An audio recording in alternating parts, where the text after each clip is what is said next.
Hi friends, ஜாதிய ஓட்டுகளை தன் பக்கம் இழுத்தாரா விஜய் அவர்கள்? இன்று அரசியல் களம் என்ன? அதாவது திருநெல்வேலியில் மக்களை சந்திச்சிருந்தாரு. அங்கே ஏராளமான இளைஞர்கள் படைசூழ வந்திருந்தாங்க. அவங்க கிட்ட எல்லாமே பேச்சை கொடுத்துருந்தாரு. அந்த பேச்சை நீங்களே காணொலியில் கண்டிருப்பீங்க. ஏன் குறிப்பாக ஜாதி ஓட்டுகளை தன் பக்கம் இழுத்தாருன்னா, அதாவது தென் மாவட்டத்து பேஸில் பார்த்தீங்கன்னா ஜாதிய ஓட்டுகள் தான் அதிகம்னு மக்கள்கிட்ட ஒரு பேச்சுக்கள் இருக்குது. இப்போ மதுரையை தாண்டிட்டாலே தென் மாவட்டமாக அறியப்படுது. ஸோ அந்த தென் மாவட்டம் பேஸில் பார்த்தீங்கன்னா ஒன்று தேவர், தேவேந்திரர், நாடார், இந்த மாதிரி நிறைய சமூகங்களுக்கு உண்டான தலைவர்களை வச்சுக்கிட்டு அந்த தலைவர்கள் யாரெல்லாம் அந்த தலைவர்களோ, அதாவது சமூகத்துக்காக உழைத்த தலைவர்கள், போராளியாக இருப்பாங்க, சுதந்திர போராளியாக இருப்பாங்க, அவங்கள எல்லாத்தையுமே தன்னோட ஜாதி ஆதிக்கம்னு சொல்லிட்டு அவங்க அதை ஓட்டாக மாற்றிக்கிட்டு இருக்காங்க. ஸோ இப்போ விஜய் அவர்களும் அதே பேஸில் போயிருக்காரு. என்னன்னு பார்த்தீங்கன்னா, அதாவது சமுதாய தலைவராக அழைக்கப்படுறவங்களையும் சரி, சமூக நீதி போராளியாக இருக்கிறவங்களையும் சரி, அதாவது நாட்டுக்காக போராடினவங்களையும் சரி, அரசியல் தலைவர்களையும் சரி, எல்லாரோட பேரையும் சொல்லியிருக்காரு.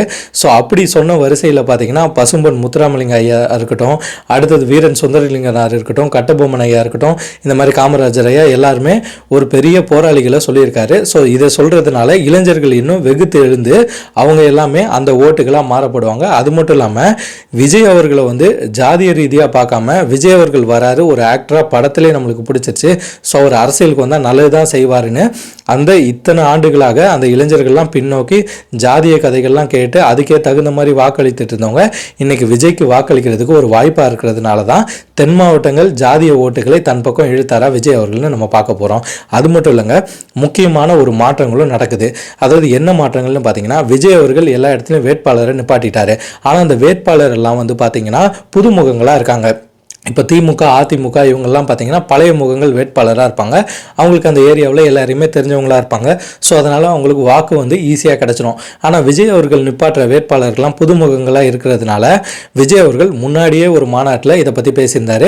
நீங்கள் மற்ற இடத்துலலாம் நிற்கிற வேட்பாளர்லாம் வேறுன்னு நினச்சிடாதீங்க. எங்கே போனாலும் அது என்னோடய ஃபேஸ் தான். நான் தான் ஒரு சாதாரண சாமானிய மக்களை நிப்பாட்டியிருக்கேன். ஸோ என்னை பார்த்து நீங்கள் ஓட்டு போடுங்க அப்படின்னு சொல்லி முடிச்சிட்டாரு. ஸோ இதனால் அவரோட வாக்கு வங்கியை இது ஏற்றி தான் கொடுக்கணும்.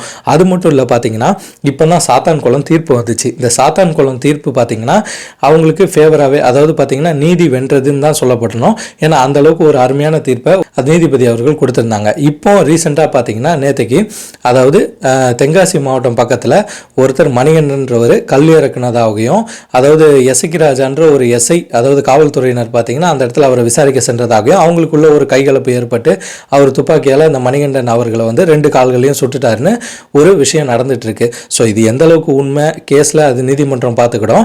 அந்த விசாரணை முடிஞ்சதுக்கப்புறம் அவங்க என்ன தீர்ப்பு கொடுக்குறாங்களோ அதை பற்றி நம்ம விவாதிக்கலாம். பட் ஆனால் இந்த மாதிரி இன்சிடென்ட் நடக்கும்போது ஓட்டுகள் திரும்பி விழுறதுக்கு வாய்ப்பு இருக்குது. அதாவது பார்த்தீங்கன்னா லாஸ்ட்டாக பார்த்தீங்கன்னா ஏடிஎம்கே ஆட்சியில் எடப்பாடி அவர்கள் இந்த சாத்தான்குளம் இஷ்யூ வச்சுட்டு தான், ஸ்டெர்லைட் இஷ்யூ, இந்த 2 இஷ்யூனால அவங்களுக்கு வாக்குகள் கொஞ்சம் சரிந்தது. ஏன்னா திமுகவும் பிரச்சாரம் என்ன கொடுத்துருந்தாங்கன்னா, அதாவது இந்த மாதிரி சாத்தான்குளமே ஒரு சாட்சி, அதுக்கப்புறம் பொள்ளாச்சியே ஒரு சாட்சி, அதுக்கப்புறம் இது மாதிரி ஸ்டெர்லைட் துப்பாக்கி சூடே ஒரு சாட்சின்னு நிறைய, அதாவது பயங்கரமான பிரச்சாரங்கள் மேற்கொண்டாங்க. இப்போ பார்த்தீங்கன்னா ஆளுங்கட்சியான திமுக இருக்கிறப்போ இந்த மாதிரி துப்பாக்கி சூடு நடக்கும்போது மக்கள்லாம் அந்த இடத்துல பிறல்றதுக்கு வாய்ப்பு இருக்குது. ஏன்னா மக்களை பொறுத்த வரைக்கும் கரண்ட்டாக நடக்கிற இன்சிடென்ட் தான் ரொம்ப முக்கியமாக கவனிப்பாங்க.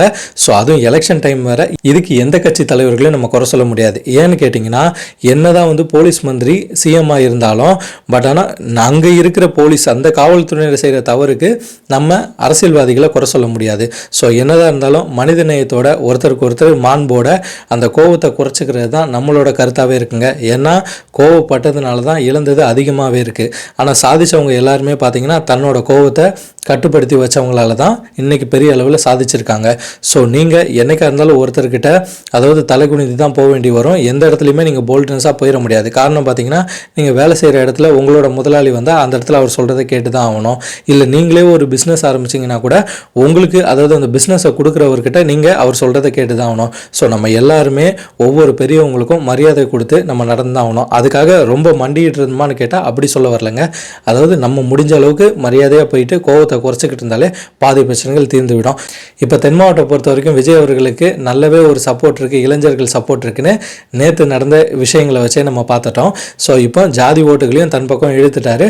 ஸோ வாக்கு சதவீதத்தில் இன்னும் முன்னேறியே வராரு. ஆனால் அரசியல் களம் இன்னும் சிறிது நாள் இருக்குது. ஸோ அது வரைக்கும் எது வேணாலும் மாறலாம். ஸோ நம்ம லாஸ்ட்டாக 2016 விஜயகாந்தோட எலெக்ஷனே அதுக்கு ஒரு சாட்சியாக இருந்துச்சு. ஏன்னா எதிர்கட்சியாகவே விஜயகாந்த் அவர்கள் இருந்தார். ஸோ அதனால் இந்த வாட்டி அதாவது முழு பலத்தோட எந்த கட்சியும் ஜெயிக்குதா இல்லை பெரும்பான்மையாக ஜெயிக்க முடியாமல் ஏதாச்சும் ஒரு கட்சி சப்போர்ட்டில் தான் உள்ளே போகிறாங்களான்னு நம்ம பொறுத்திருந்து பார்ப்போம்.